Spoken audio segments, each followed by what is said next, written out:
Kapısı kırık, çatısı uçmuş bir kulübe. Yaklaşan yok oluşu ilk kez buradan gördü. Bir sabah güneş yüzüne vurmadı ve geç kaldı uyanmaya. Doğrulup silkindi.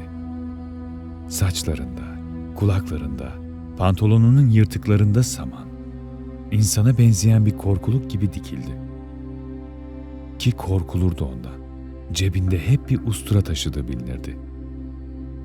Ustura taşırdı çünkü ayna barındırmazdı evinde. Saatlerce yürüyüp göle varır. Olanca yorgunluğuyla suya eğilirdi. Sudaki yansımasını seyreder. Usturasını çıkarıp tıraş olmaya koyulurdu. Süzülüp çenesinden düşen bir iki damla kan, sudaki yansımasını bulandırırdı her seferinde. Belki hiç görmemiştir kendini ve yüzüne durup bakmamıştır kimse.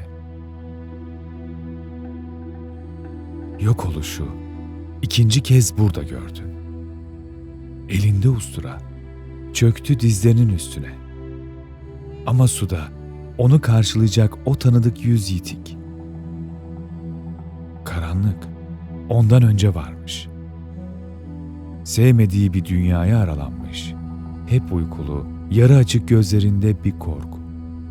Her zaman varlığına yaslanılmış bir duvarın, kuşku duymadığı bir avuntunun, şimdi zamansız yokluğu. Usturayı suya daldırdı. Çemberler çizdi, haçlar kazıdı göle. Karanlık bulanmadı, dalgalanmadı.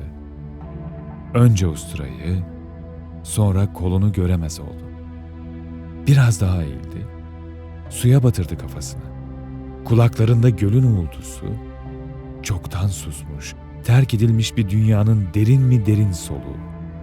Kendini otlara sırt üstü attı. Oysa bunu yalnızca yağmurlu günlerde yapardı. Hiçbir yeri kuru kalmayana değin sağa sola yuvarlanır, yağmura bürünür, ıslak ve yorgun bir hayvan gibi uyuyakalırdı. Şimdi uyunacak zaman değildi. Çünkü tatmadığı bir acı sunuldu ona.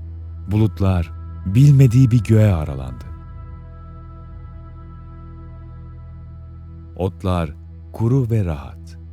Bir şeyler karnının üzerinden yürüyüp geçti. Tüm bedeniyle duyumsadı soğukluğunu, gitgide yüzüne doğru eğilen gecenin. Tarif etmek istese neyi kime benzetecek? Yüzleri bile birbirinden ayırmayı bilmez. Ona kalsa hepsi bir beşerin. Çıplak ayaklarla yürümüş ya da çamurlar içinde sürünmüş, insanların arasından geçmiş ya da geçmemiş, hepsi bir. Yarım ağız kimi sözler etmiş ve anlaşılmamış ya da adaklar adanmış efsunlu sözcüklerine, hepsi bir. Zamandan muaftır deli ama yarım yamalak bir şeyler hatırladı. Mesela bir takım insanlar üzerine atılmış ve evinden uzakta bir yerde uyanmıştı. Her nasılsa kulübesinin yolunu bulmuş, her nasılsa bir gece vakti evine varmıştı.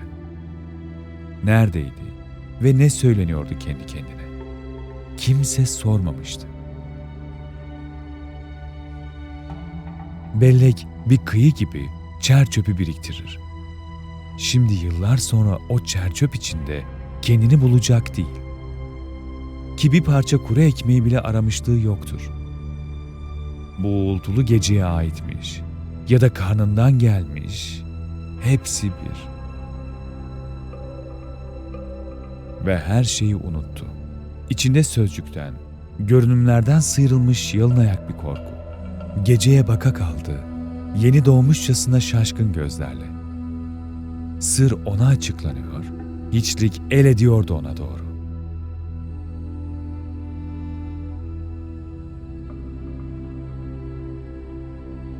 Ay belirir ve usturanın çeliğinde görür kendini.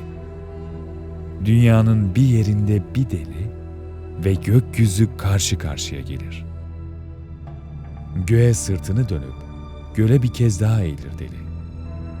Usturayı yüzüne vurur ve bekler. Ay ışığı artık kanla lekelenmiş bir şeydir. Suda birisi varmış ya da yokmuş, hepsi bir.